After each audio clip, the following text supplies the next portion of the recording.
বিয়ের আসর থেকে আমার হবু বউ পালিয়েছে এমন কথায় চারপাশে হট্টগোল লেগে গেল। কিছু সময় আবারও পরিবেশ ঠিক হয়ে গেল এটা শুনে যে না, ভুল হয়েছে, কোনে পালায় নেই। এখন কোনটা ঠিক আর কোনটা বেঠিক সেটা আমার আর জানা হলো না। পরপর কাজী বিয়ে পড়ানো শুরু করলো। কবুল বলে রেজিস্ট্রি পেপারে সাইন করাও শেষ। খাওয়া দাওয়ার পর্ব সেরে নতুন বউ নিয়ে বাড়ি ফিরলাম। দেখি দেখি বৌমা, ঘোমটা তোলো, এখন ডান পা আগে দিয়ে ঘরে প্রবেশ করো। কিন্তু পাশে দাঁড়ানো নতুন বউ এমন কিছুই করলো না। সবাই ভেবেছে নতুন, এজন্য লজ্জা পাচ্ছে। সবাই হাসি ঠাট্টা করলো, কিন্তু তবুও সে ঘুমটা তুলে আগে বাড়ছে না দেখে মা আবার বলল, ঠিক আছে, লজ্জা পাচ্ছ যখন, এখন আর ঘোমটা তুলতে হবে না। ডান পা আগে বাড়িয়ে ঘরে প্রবেশ করো। সাথে সাথে সে ডান পা বাড়িয়ে ঘরে প্রবেশ করলো। আমার কাজিনগুলো তো সেই মজা নিচ্ছে ব্যাপারটা নিয়ে। তবে যাই হোক, আমি ভীষণ ক্লান্ত, এজন্য সরাসরি ঘরের দিকে চলে এলাম। মা নতুন বউকে নিয়ে বসিয়েছে ড্রয়িং রুমের সোফায়। প্রায় সব আত্মীয় স্বজন বিদায় নিয়ে যাচ্ছে এখন যার যার, কারণ সবাই বরযাত্রী হিসেবে বিয়েতে যাবে বলেই এসেছিল। ঘরে এসে তবে ফ্রেশ হয়ে শেরওয়ানি চেঞ্জ করতেই নিচ থেকে হট্টগোলের শব্দে ভোরকে যে দ্রুত নিচে এলাম। এই, তুই কি করছিস আকাশ?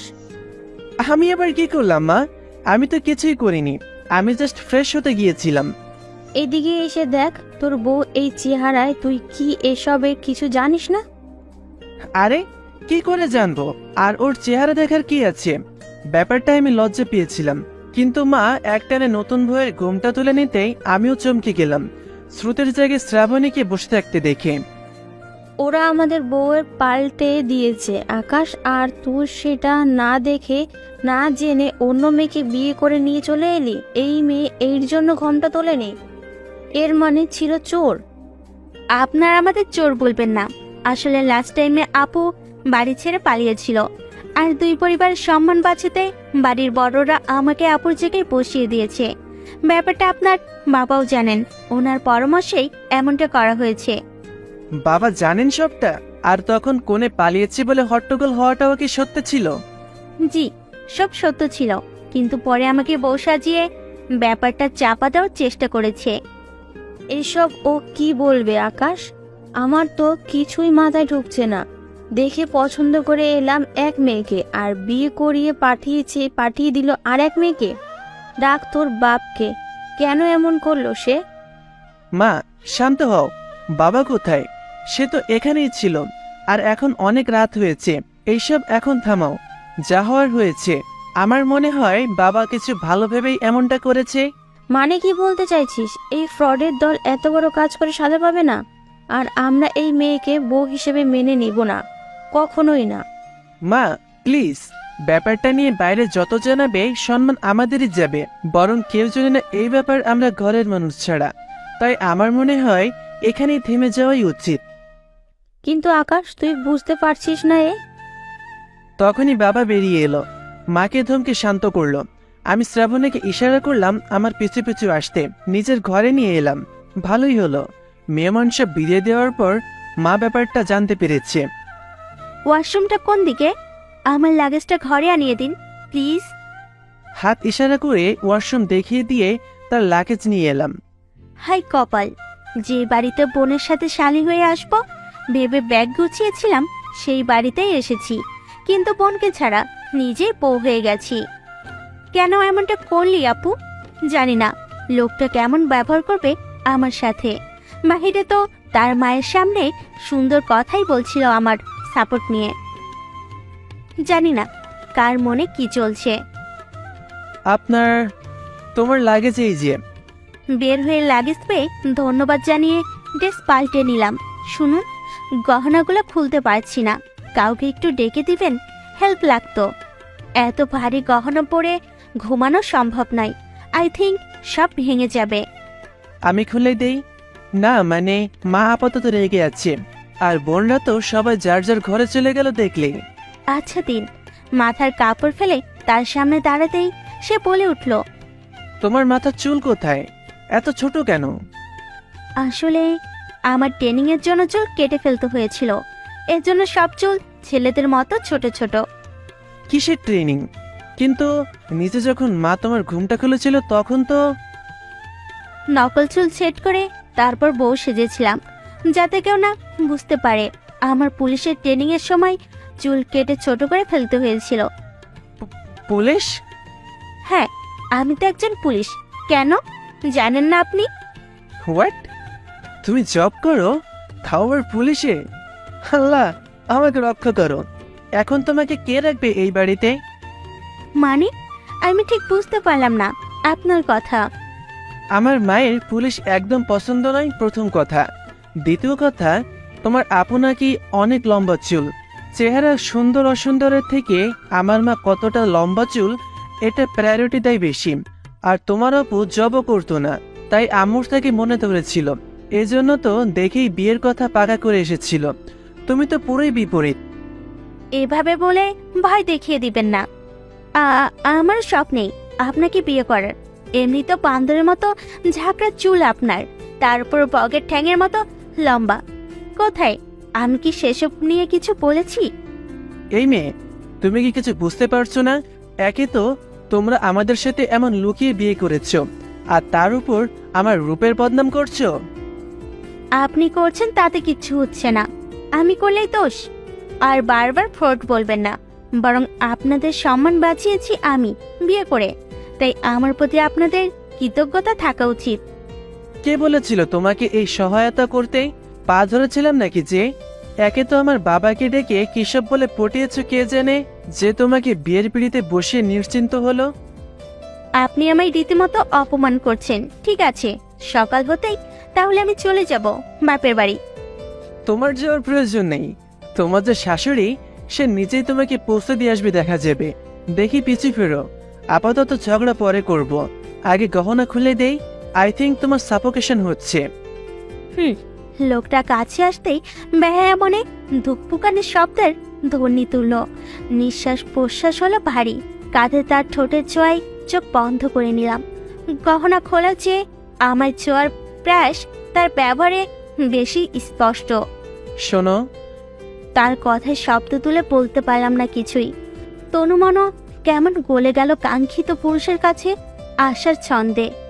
ঝগড়াটা সামনের দিনের জন্য তুলে রাখি। আজ নয় দুজনে একটু ভালোবাসি। খুব খারাপ হবে কি তাহলে? বলতে বলতে কানের গলার হাতের গহনা খুলে পাশের টেবিলে রেখে দিল। হাতের ছোঁয়ায় মুছে দিল ঠোঁটের লাল লিপস্টিক। সকালে যখন ঘুম ভাঙলো, আমার নিজেকে তার বুকের খুব কাছেই পেলাম। লজ্জা পেয়ে উঠে পড়লাম। ফ্রেশ হয়ে নতুন একটা লাল শাড়ি পরে মাথায় আঁচল টেনে ঘর থেকে বের হলাম। সকাল এখন 6টা হবে, কেউ ওঠেনি ঘুম থেকে, তাই এখন এই বাড়িটা কেমন জনশূন্য মনে হচ্ছে। আনাচে কানাচে লেগে আছে রাতের আবছায়া আধার। সূর্য পুরো আলো যে এখনো ছড়িয়ে দিতে পারেনি পৃথিবীর বুকে। বরাবরের অভ্যাস ঘুম থেকে উঠে ব্যায়ামে যোগদান করা। এই বাড়িতে অবশ্য সেটা আপাতত সম্ভব নয়, তাই পরবর্তী অভ্যাস সবুজ চা খাওয়ার চেষ্টায় রান্নাঘরের দিকে এলাম। গতদিন রাতেই দেখেছিলাম এই দিকটা রান্নাঘর। তুমি কি করছো আমার কিচেনে? কিছু আবার চুরি করার উদ্দেশ্যে আসুনি তো? আপনি উঠে পড়েছেন এত সকালে, ভালোই হলো। আমার নতুন জায়গায় একটু ভয় ভয়ই লাগছিল। মা, আপনি কি তৈরি করছেন? এই মেয়ে, আমাকে তুমি মা বলবে না, আমি তোমার মা নই। আচ্ছা ঠিক আছে, আমার শ্বশুরের বউ, আপনাকে আমি মা বলবো না। হঠাৎ পিছন থেকে কেউ হুহা করে হেসে উঠল। চেয়ে দেখি আমার শ্বশুর। আমিও মুচকি হাসলাম। শাশুড়ি মা রেগে চাইতেই হাসি বন্ধ করে আমার শ্বশুর কিচেনের দরজা থেকে ইউটার্ন নিল। হয়তো জানিতে এসেছিল।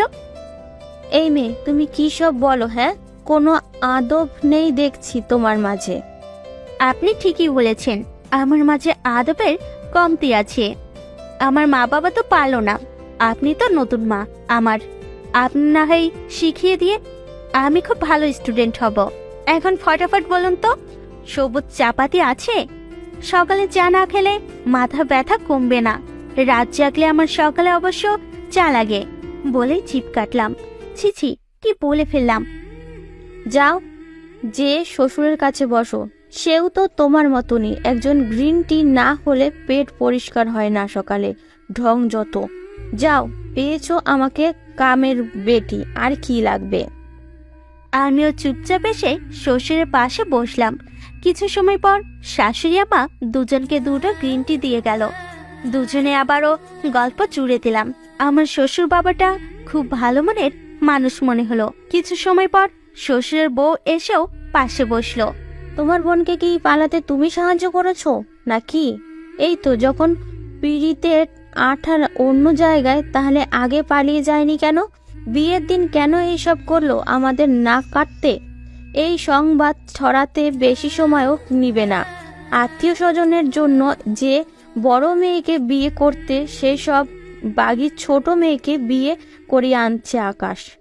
মন খারাপ হলো একটু। আপুর কথা মনে পড়ে। আপু আগে অবশ্য অনেকবার বলেছে সে হৃদয় নামের একটা ছেলের সাথে রিলেশনে আছে। হঠাৎ তাকে না জেনে বিয়ে ঠিক করে দিয়েছিল বাবা মা। আর আপুর রিলেশন এমন পর্যায়ে ছিল যে আপু কখনো আকাশকে বিয়ে করে সুখী হতো না।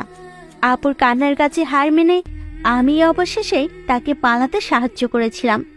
তবে আকাশকেও আমি বিয়ে করতে চাইনি। দেখেছো তোমার পুত্রবধূর কাণ্ড?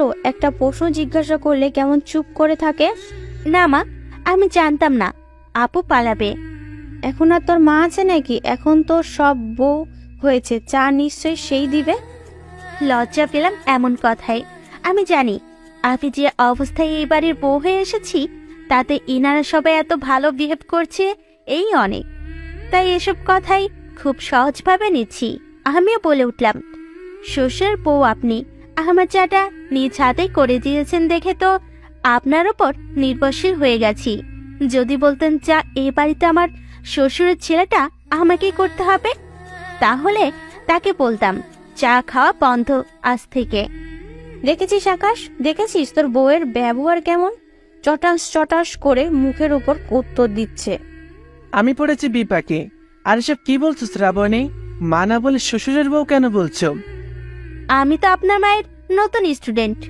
উনি আমাকে শিক্ষা দিচ্ছেন তাকে মা না ডাকতে, তাহলে কি বা ডাকতে পারি? তোর মা তো কষ্ট পেয়েছে বলে তোমাকে এমন বলেছে। তুমি জানো আমার মায়ের মন কিন্তু খুবই নরম। মা সবাইকে খুব ভালোবাসে। মায়ের মন গলানোর জন্য একটু চাটনি লাগাচ্ছিলাম, অমনি তাতে ছাই হিসেবে ঢেলে পড়ল শ্রাবণীর ছোট চুলের দৃশ্য। হঠাৎ মাথার কাপড় পুড়ে যাওয়ায় মা চিৎকার দিয়ে উঠল। এই সর্বনাশ, এই মেয়ের মাথায় দেখি চুল নাই। আম্মা আসতে বলেন, আমি তো ভয় পেয়ে যাচ্ছিলাম আর একটু হলে। হ্যাঁ, চুল নাই তো আপনি জানেন না আপনার ঘরে তেল খরচ হবে না ভেবেই চুল ফেলে দিয়েছি। ঠিক করেছি না? মস্করা করো তুমি আমার সঙ্গে? হায় আল্লাহ, একটু পর পাড়া প্রতিবেশীরা ঢোল দিয়ে বউ দেখতে এসেছে, আর যদি এসে দেখে আমার ছেলের বউয়ের মাথায় চুল এত ছোট, আমার মুখ থাকবে না। মেয়ে দেখে এসে কত গল্প করে আসছি, মেয়ের মাথায় হাঁটু সমান চুল, এসে যদি দেখে চুল নাই, হায় কপাল। মা মা শান্ত হও। তুমি এমন করলে তোমার প্রেশার বাড়িয়ে ফেলবে। বাবা তুমি চুপ করে আছো কেন? কিছু বলো। ওনারা দুজন মাকে শান্ত করতে ব্যস্ত হয়ে পড়ল। আমি হা করে দেখছি শাশুড়ির আর্তনাদ। এত কষ্ট তো আমিও পাইনি যখন আমার সত্যি হাঁটুর সমান চুলগুলো কেটে ফেলতে হয়েছিল বাধ্যতামূলক। আম্মাজান শান্ত হন, আপনি তো দেখছি একটা অসুখ বাঁধাবেন। চুপ কর ছেড়ি, তোর জন্য আমার সব মান সম্মান শেষ হয়ে যাবে। সবার সামনে আমি ছোট হয়ে যাব। আপনি ছোট হবেন কেন? বরং গর্ব করে বলবেন আপনার ছেলের জন্য একটা পুলিশ বউ নিয়ে আসছেন। ব্যাস মা বেহুশ। আমি টেনে আনলাম শ্রাবণীকে। এটা তুমি কি করলা? কেন মাকে সত্যটা বললা? আরে সব কথা একসাথে শুনলে হজম হবে একসাথে, না হলে বছর ভরেই তো অশান্তি থাকবে। চুপ করো তো, দেখি আমাকে দেখতে দাও মাকে। মুখে পানি ছিটা দিলাম, হুঁশ এলো। ও গো, তুমি কি বউ নিয়ে আসলা আমার ছেলের জন্য? তুমি আমার সাথে এত বড় শত্রুতা আমি করতে পারলা? আম্মাজান, শ্বশুর আপার কোনো দোষ নাই। উনিও হয়তো জানেন না আমার পেশা। তবে চিন্তা করেন না, আমি আপনার ছেলেকে পুলিশে জব করতে বলবো না। সে ইঞ্জিনিয়ারই থাকবে। কিন্তু আপনার পালস রেট বেশি মনে হচ্ছে। Control your self. চোখের সামনে থেকে এড়ে নিয়ে যা আকাশ। আমার সহ্য হচ্ছে না এই মেয়ের মুখের হাসি নিয়ে যা বলছি। মা, শান্ত হও। এই শ্রাবণী, হাসছো কেন? তুমি রুমে যাও। আচ্ছা, হাসতেছি না, কিন্তু আম্মা যেন অসুস্থ, তাকে রেখে ঘরে যেয়ে বসে থাকা ভালো লাগবে না আমার। সব পাগল এখন আমার বাড়িতে, আমি চলে যাচ্ছি। সকালে শাশুড়ি আম্মা সাপেপিক হলো 2 ঘন্টা বসে, তারপর সোজা এলো আমার কাছে, এসেই হিজাব পরিয়ে দিল আর খুলতে দিল না দিনভর। যে দেখতে এসেছে ভুলভাল বলে বুঝিয়ে দিয়েছে, যাতে তারা আমার চুলের খবর জানতে না পারে। জবের কথাও লুকিয়ে গেল। সারাদিন হাঁসফাঁস করে অবশেষে রাতের ডিনারের পর ঘরে এসে হিজাব টেনে খুললাম। ধুর, সমস্যা কি তোমার মায়ের? এমন করছে কেন? আসলে মা সবসময় চেয়েছে নিজের মনের মতো মেয়েকে পুত্রবধূ বানাবে। আর তোমার আপুকে দেখে এসব গালগল্প জনে জনে যে বলে এসেছিল, সেসব রক্ষা না করলে প্রতিবেশী ভাবিদের কাছে তার মান থাকবে? সেসব না হয় বুঝলাম, কিন্তু আমার জব, সেটাই কি সমস্যা? এমনিও আমি 1 সপ্তাহে ছুটিতে আছি, তার 3 দিন অলরেডি পার হয়ে গেছে। তারপর তো আমাকে জবে ফিরতেই হবে। সবাই তো তখন ঠিকই জানবে, তো সমস্যা কোথায়? মায়ের পছন্দ না পুলিশে জব করা, এটা তার ব্যক্তিগত চয়েস, আর কম বেশি সবাই জানে সেটা, তাই। ধুর, কোন ফ্যামিলিতে এসে পড়লাম। মন খারাপ করো না, মা এমনিতেই একটু বেশি রিয়াক্ট করে, কিছুদিন পর ঠিক হয়ে যাবে। তুমি শুধু একটু ভালো ব্যবহার করে যেও, তাতেই হবে। দূর হও, ছাড়ো আমাকে। সারাদিন মাথা বেঁধে রেখে এখন মাথা ব্যথা করছে, তারপর গত রাতে ঘুমাতে দাও নাই। এখন একদম বিরক্ত করবে না। সত্যি? আচ্ছা ঠিক আছে, আসো, মাথায় হাত বুলিয়ে দিব, দেখবে ম্যাজিকের মতন সব ব্যথা গায়েব হয়ে যাবে। কেন? তুমি কি এখন ইঞ্জিনিয়ারিং সেরে ম্যাজিক্যাল ডিপার্টমেন্টের স্টাডি শুরু করেছো? হলে খারাপ হতো না, তাহলে ঠুস করে মুড চেঞ্জ করে রোমান্টিক মুড অন করে দিতাম আমার বউয়ের, আর তারপর উড়াধুরা প্রেম। আমার ছুটির 7 দিন শেষ হলো। অফিসিয়ালি এখন আমার বিয়ের অনুমতি আসেনি দেখে অফিসের ব্যাপারটা ধামাচাপা দিতে হবে এইসব ভাবছি, আর রেডি হয়ে বের হব। তখনই মা এলো। কোথায় যাচ্ছ তুমি এই সকালে নাস্তা না করে? আকাশকে বলেছিলাম আপনার সাথে এই ব্যাপারে কথা বলতে, ও বোধহয় বলতে ভুলে গেছে আপনাকে। আজ থেকে তো আমার অফিস আছে, ড্রেস বাবার বাড়িতে রাখা, সেখানে যে ড্রেস নিয়ে অফিসে জয়েন করব। এর জন্য টাইমের আগে বের হচ্ছি। ও, তার মানে জবটা তুমি করছো? মা প্লিজ দয়া করে বলবেন না জবটা আমাকে ছেড়ে দিতে। আপনার কথা হয়তো আমি অমান্য করতে পারবো না, হয়তো জবটা তাহলে ছেড়ে দিব আমি, কিন্তু মনে রাখবেন জবটাই আমার আরেক পানি, যেটা ছাড়া আমি বিপাশিত এক নারী হয়েই থাকবো। নিজের আইডেন্টিটি ছেড়ে দিয়ে আমি ভালো থাকতে পারবো না। এত ইমোশনাল কথাবার্তা বলতে হবে না, যাও আর সাবধানে যেও। পথ খরচের টাকা আছে নাকি কিছু দিব? দেন তাহলে। সত্যি মা কিছু টাকা এনে হাতে ধরিয়ে দিল। আমার কাছে পর্যাপ্ত টাকা থাকা সত্ত্বেও টাকাটা নিয়েছি তার মনে খুশি দেওয়ার জন্য। আমি জানি সে খুশি হয়েছে আমাকে টাকা দিয়ে। আমারও মনে হয়েছে নিজের মাই বলছে, বাবু কিছু টাকা হাতে নিয়ে বের হ, পথে ঘাটে কখন কি লাগে বলা যায়। আমি দোয়া নিয়ে বেরিয়ে পড়লাম। শ্রাবণী বেরিয়ে যেয়ে মায়ের পাশে দাঁড়ালো। তুমি অনুমতি কেন দিয়েছো মা? তো কি করব? আমার নিজের মেয়ে এমন করে বললে কি তার এত শখ ইচ্ছা মূল্য আমি দিতাম না? নিশ্চয়ই তুই ওকে পড়িয়ে দিয়েছিস কিভাবে আমাকে ইমোশনাল ব্ল্যাকমেল করবে। হেসে মাকে জড়িয়ে ধরলাম। তুমি কি জানো তুমি কতটা সুইট? সবাইকে উচিত সম্মান দেওয়া উচিত। সম্মান দিলে তবেই তো ফিডব্যাকে আপনিও সম্মান পাবেন।